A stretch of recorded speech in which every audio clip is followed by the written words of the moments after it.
Tarrant County College under the leadership of an acting chancellor today because last night the Board of Trustees unanimously voted to fire Chancellor Eugene Giovannini for cause, effective immediately. He served in that position since 2016. This is after an investigation into accusations by a former employee.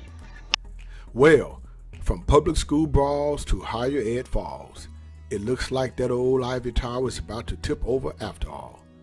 My thoughts, and let's talk on the mic.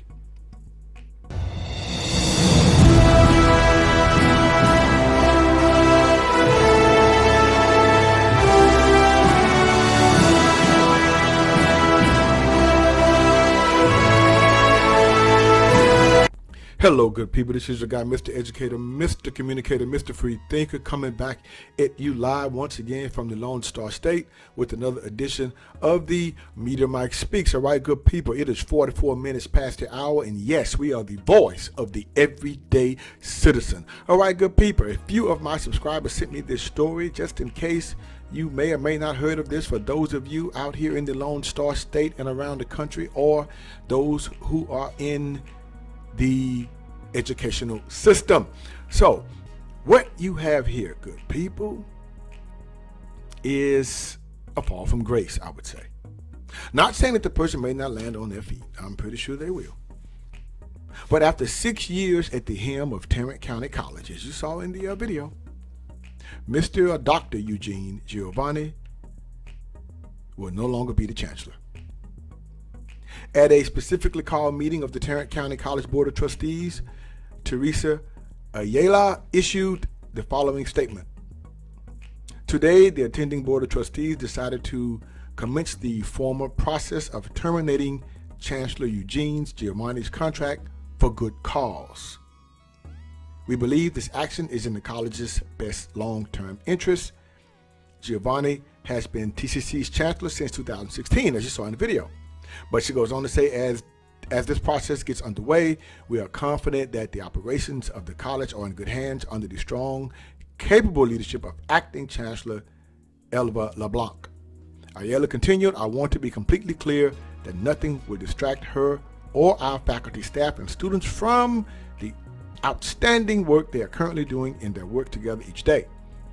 We pledge to remain keenly focused on further nurturing and advancing the college's vital mission and values for the benefit of all our community stakeholders, unquote. And who are those community stakeholders, I would imagine? I guess those in the community. Okay. Tarrant County College, using the word community. Okay, community stakeholders. I do like that. I like that. Now, Kristen Bennett, the former executive vice president of advancement who led the TCC Foundation, filed a lawsuit against the district on February 7th, after Chancellor Giovanni allegedly retaliated against her for disciplining an employee with whom the chancellor was having an affair. Interesting. I mean, when you use the word affair, I guess that means he was married. I would say, if he was, that's not good. It's not good at all. I mean, actually, that could be a conflict of interest, I would think. Maybe not. I don't know. You tell me, good people. Last month, the board announced it had hired a third party to investigate allegations the chancellor unlawfully retaliated against an employee. The Board of Trustees on March 17th voted to begin terminating Giovanni. The vote was 6-0. Unanimous. With Trustee Jeannie Decline absent. I guess she decided to sit this one out. I have nothing to do with this. Because it's kind of interesting. It's 6 years, 6-0. I wonder, are they doing the Ides of March thing? Because it is March. And which way the wind blows, March. So I don't know that old Greek mythology with Caesar, the Ides of March. I don't know. Because if she would have been there, it would have been 7-0. Well, I don't know. I really don't know. Could have been 6-1. But if it would have been 7-0, that would be the number of completion. But it's 6-0, so, I don't know. Anyway, that's just me rambling. So, let's go on here to this. For the past 2 weeks, the board met in executive session to discuss whether to terminate Giovanni's contract. Board President Teresa Ayala described these discussions as difficult. She said trustees had good cause for ending the chancellor's contract. We believe this action is in the college's best long-term interest and that it is both appropriate and necessary in light of the information recently made available to the board through the independent third-party investigation. She goes on to say good cause could include, well, I would say this, that was an unquote from her, but good cause could include the chancellor was grossly negligent, violated trustee directives, or engaged in disrespectful conduct according to Giovanni's contract. Okay, so it was, based on this contract. I mean, wow. Prior to their vote, trustees had to inform Giovanni of their plans to terminate his contract. He now has an opportunity for a hearing according to his contract. Giovanni has 30 days to request a hearing examining the good cause allegations. Now, I would really like to see what's going to happen with that if he is going to request a hearing. I'm pretty sure he will probably come with counsel. That would be the smartest thing to do. So I wonder if he's going to fight this.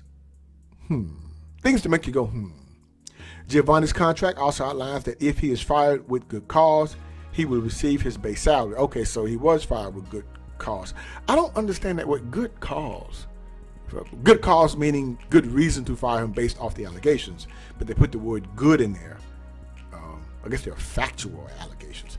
Put the word good in there, so that means he will receive his base salary that was earned and unpaid through his termination date. Any business expenses due to him in payment of his vacation, holiday, sick, or personal leave time. Giovanni earns an annual base salary of $432,000 a year. Okay, well, I told you he would land on his feet, so I'm pretty sure, I hope so. So, now, Elva LeBlanc, Executive Vice Chancellor and Provost, is acting Chancellor at the moment. As you saw her photo, she is getting a monthly stipend of $7,500 for acting as TCC's interim leader. The board appointed her to the position on February 18th. Like you see her salary.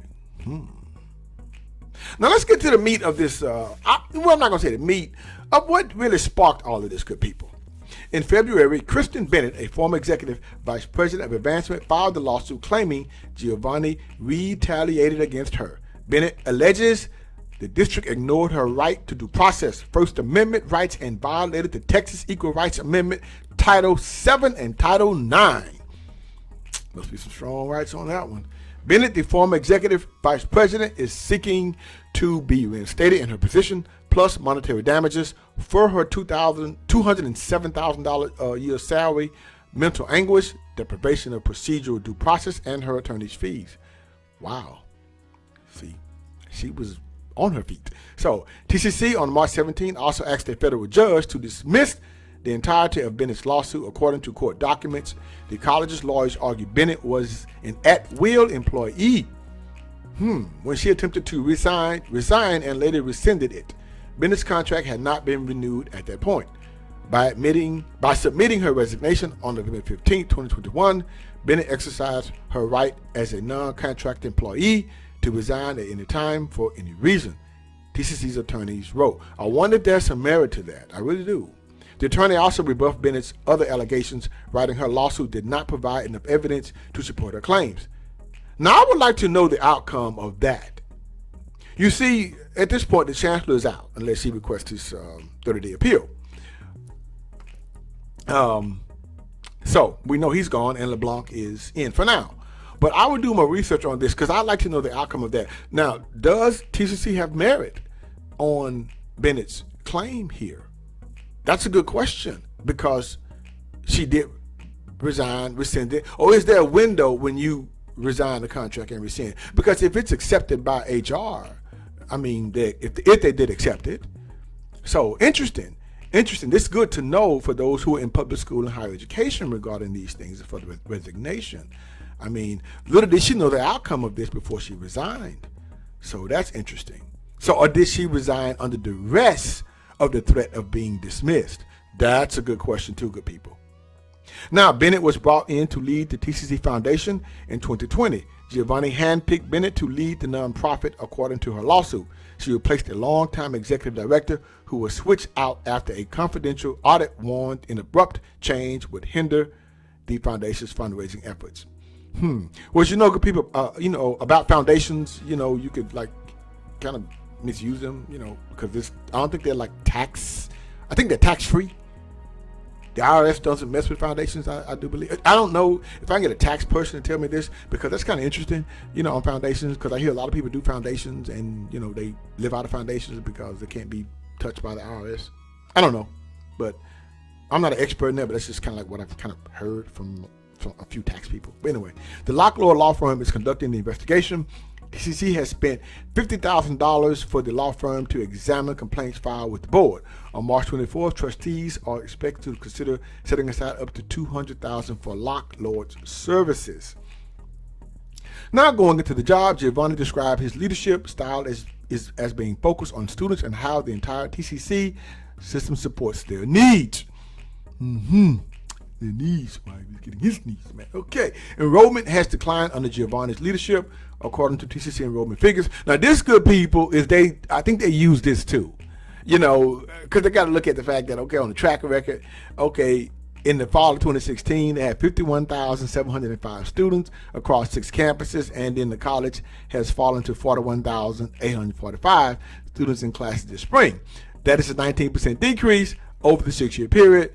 Part of the decline can be attributed to COVID-19 pandemic. Okay, because you got to give part of that now. You can't just say it fell everything's based on him. The COVID had a lot to do with a lot of colleges, universities over there, across the country over that period of time. So now I don't know what happened up to that. So you like the 3 years before that, 17, 18, 19, I don't know.